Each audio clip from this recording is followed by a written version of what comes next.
Inway tilawag City Government ocular inspection ti Barunga Mall para iti occupancy permit. Kaduan ni Mayor Michael Marcos Kion ti City Engineering Office, BAP, City Planning and Development Office, kinadumang paing nga departamento. Maniputi ground floor, aging gana ti level 3 kit inspect anasaya at namuang nga dating inspect dito by construction na ngini doble ang makita parte pa nakaprobar ti occupancy permit na sakbay nga aglukat iti agtapos dato yung nga bulan. Kuna ni SFO to Glenn Cabias ti BAP, met tinakita ang problema ti fire safety tinasaw nga mall.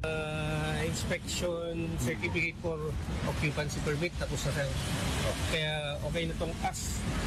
Itong common area ng SM sir, okay na. Okay na. Tapos yung mga tenant naman, may kanya-kanyang fire extinguisher.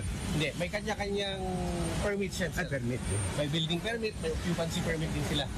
Iti agdama ket agapuran ti pinakaring pas di pwesto iti uneg ti mall. Idol Dennis Zalipio, Tatak, Aremen.